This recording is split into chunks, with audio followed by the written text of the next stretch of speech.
এই ধলপুরে বাড়ুজ্যেদের বাড়িতে? কিসের কাজে? বেড়া দিতে নিয়ে গেছি। কদিন হবে, ছানাগুলো দুমুটো খেতে পাবে, তারপর দেখি আবার কোথায় কাজ মেলে। একটা দীর্ঘশ্বাস ফেলে গোবর্ধন। ভালো করেছিস। এই 15 গাছ পানের বরজ থেকে আর কি পেট চলে? বিকেল হলো কাকা, ঘরকে যাবে নে? এই যাব, আর 1 গাছ বাকি আছে, ওটা বেরিয়ে নি। আজকাল যা পাকা ধরেছে, আর রক্ষে নেই রে গোবরা, সব পেকে খসে পড়তেছে। আমারও তো এক রোগ, শুদ্ধ হলদে হয়ে ঝরে পড়তেছে। গোবর্ধন বলে, আড়িতে একজনের এলে কার আর বাকি থাকবে? ভাবদিছি নিম তেল স্প্রে করে দেব। হারান কাকা বরজ থেকেই হাঁকে। এখানে পাশাপাশি বরজে কাজ করতে করতে পাঞ্চাশিদের মধ্যে এমন কথা হয়, একজন তার কাজ করতে করতে হাঁক দেয়, অন্যজনও হাঁক দিয়ে জবাব দেয়। পাশাপাশি 2-3টে বরজের ভিতর থেকে মানুষের তারস্বরে কথোপকথন শুনতে পাওয়া যায় দূর থেকে। ওরা নিজেদের অভিজ্ঞতা ভাগ করে নেয়, কখনো সংসারের কথা, কখনো সম্পত্তির কথা, কখনো মহাকাব্য, কখনো রাজনীতি, কিচ্ছুটি বাদ পড়ে না। দিনের কাজের ফাঁকে বিরতি নেয় এক তালতলায় বা আমতলায় অথবা কুঁড়ের ভিতর। আজ অবশ্য কাজ করতে করতে ওদের কথাবার্তা চলছিল। এইবার হারান কাকা বাড়ি যাবে, হেঁকে বলে, গোবরা তুই কি থাকবি তালে? আমি চন্নু, একটু দেরি আছে আমার, তাহলে আয়। আর এই তোর কানাক গোড়ায় 1 ছড়া ক্যাঁটালি কলা রেখে গেনু, ঘরকে নিয়ে যাস, তোর ছানাদের দিস। হারান কাকা গোবর্ধনের বরজের প্রবেশদ্বার তথা কানাকের সামনে 1 ছড়া কাঁঠালি কলা রেখে যায়। গাছ পাকা কলা, হলুদ হয়ে গেছে। গোবর্ধন একবার মুখ বাড়িয়ে দেখে, হারান কাকার 60 গাছ পানের বরজ, আর আছে 3 বিঘে ধান জমি হোতাইয়ের মাঠে। বরজের উত্তর দিকে আছে জল দেয়া গড়খানা। গড়খানার পাশে রয়েছে একটা বড় সড়ো কলার ঝাড়, সবটাই কাঁঠালি কলা। কাঁদি পড়েছে গোটা 3 পাকা কাঁদিটা কেটে নিয়ে গেল হারান কাকা, তারই একটা ছড়া ওর জন্য রেখে গেছে। মিষ্টি গন্ধে ম করছে আগরের সামনেটা। গোবর্ধন 9 আনা শেষ করে, কলার ছড়াটা হাতে নিয়ে বাড়ি ফেরে। রাতের বেলা জবের আটার রুটি আর কলা। রাম, লক্ষ্মণ, লক্ষ্মী বেশ খাবে। লক্ষ্মীর মাও কলা ভালোবাসে। বারধলপুরে বাড়ি গোবর্ধন পালের, পাশেই হোতাই। হোতাই পার হয়ে গেলেই দামোদর। হোতাইয়ে দামোদরের খেয়াঘাট থেকে ওপারে গেলে মাটিন রেল স্টেশন, হাওড়ার সঙ্গে যোগাযোগ করতে প্রধান ভরসা। এদিকে কালীকান্তপুর পশ্চিমে, বেশ নিচু এলাকা। উড়েকোণে রয়েছে বটতলা, আরও নিচু। গয়াকোণে রয়েছে ধলপুর। এগিয়ে গেলেই দামোদরের বিশাল চর। ওখানে সারা বছর ধরে সবজি থেকে ধান সব চাষ হয়। আরও এগিয়ে রূপগড়, শুধু মাঠ আর মাঠ। আরও পশ্চিমে ঝিঙাপুর। এইসব এলাকার ধান আর পানের চাষটাই সব। অন্য চাষ যে নেই তা নয়, তবে বেশি করে পান আর ধানেই চাষিরা সুখী। ধলপুরে হাট বসে 3 দিন ভোরবেলা। সেই হাটে পান কিনতে আসে অনেক পাইকার। ওরা পান কিনে নিয়ে চলে যায় তারকেশ্বর, চাঁপাডাঙ্গা, আরামবাগ প্রভৃতি দূর দূর এলাকায় খুচরো বিক্রি করে। এখানকার পান চাষিরা কিন্তু খুচরো বিক্রি করে না।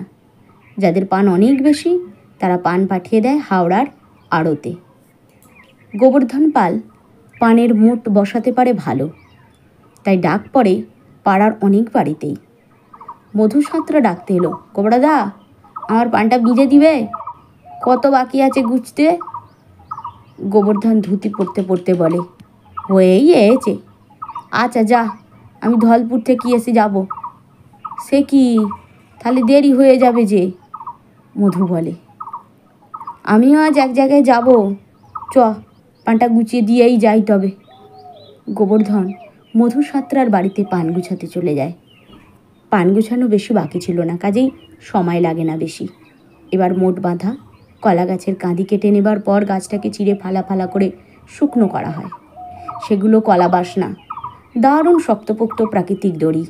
সেই দড়ি লম্বায় এবং আড়াআড়ি 8টা করে রেখে তার উপরে কাঁচা খড়ি পাতা বিছানো 2 ইঞ্চি পুরু করে, তার উপর কলা পাতা বিছিয়ে পান সাজানো। 32টা পান বড় থেকে ছোট হিসেবে সাজিয়ে 1 গোছ পান, 3 গোছ নিয়ে 100, 10, 1 গোছ দিয়ে 1000। এইভাবে চাষিদের হিসেব এবং আড়তের হিসেব চলে। 100 করে পরপর মোট সাজানো একটা শিল্প। সবাই বড় মোট সাজাতে পারে না, বিশেষ করে 18-20 হাজার পান সাজানো ছেলে খেলা নয়। গোবর্ধন পাল পারে। থরে থরে পান সাজানো হয়েছে। এবার কলা বাসনা ছোট বা দড়ি মুড়ে তুলে মোট অর্থাৎ বোঝা বাঁধা হয়েও গেল। 13,000 পানের বড় সড়ো মোট হোতাইয়ের খেয়াঘাটে নিয়ে যেতে হবে। মাথায় নেবে কে? অগত্যা, অগতির গতি গোবরাপাল।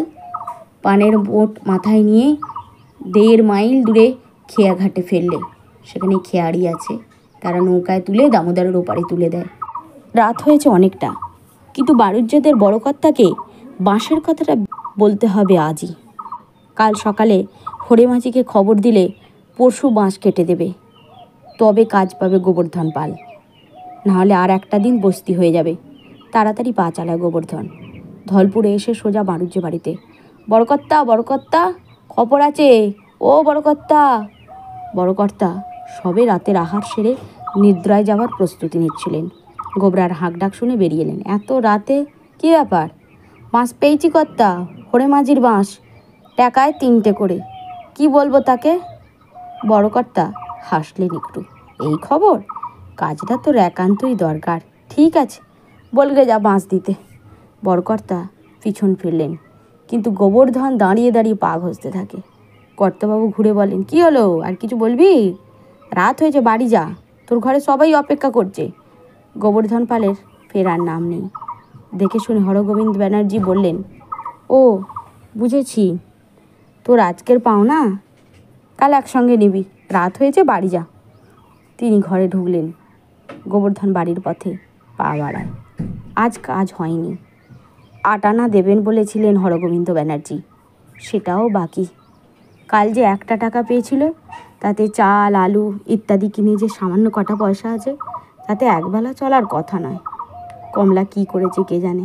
এসব ভাবতে ভাবতে গোবর্ধন পাল খালি হাতে বাড়ি ফিরল। অবশ্য খালি হাতে বললে ভুল বলা হবে। মোট বাঁধা আর বওয়ার মজুরি বাবদ 12 পয়সা পেয়েছে নগদ, সেটা আছে। কাল ভোরে যদি ধলপুর হাট থেকে কিছু চাল কিনে দিয়ে কাজে যায়, দুপুরে সবাই খেতে পাবে। দৌড়ে পা দিতেই কমলার টুনটুনি আলোটা নিয়ে এগিয়ে আসে। কি গো, এই সময় হলো? নিশুতি রাত হয়ে গেছে, জানুনি? কি করব? মধু সাঁতরা ডাকতে এলো মোট বাঁধতে। মোট নিয়ে গেনু খেয়াঘাটে, এসে বাড়ুজ্যেদের বাড়িতে গেনু। থাক, ঢের হয়েছে, আর কথা কইতে হবে নে। এদিকে আমি ছানাপোনাদের কি করে সামলাই? ওদের খিদে নেই, তেষ্টা নেই? কেন, খাবার হয়নি কিছু? আটা ছেলেও 1 মুঠো গোলা রুটি করে দিছি, 1খানা করে খেয়েছে, এই ঘুমুলো। ও, কালকের কটা পয়সা আছে নয়? সে তুমি জানো, পাঞ্জাবিটা দেখো। কমলা ঢক ঢক করে জল খায় খানিকটা, তারপর ঘরে গিয়ে বিছানায় শুয়ে পড়ল। কি হলো, তুমি শুয়ে পড়লে? আমার খিদে নেই, তুমি খেয়ে নাও। 2খানা গোলা রুটি আছে চাপা দেয়া। গোবর্ধন 1টা রুটি খায়। 1টা রুটি ঢাকা দিয়ে রেখে দেয়। সকালে কমলা ওই বাসি রুটি খেয়ে একবেলা কাজকর্ম করতে পারবে। লক্ষ্মী শুয়ে শুয়ে এত কথা ভাবছিল।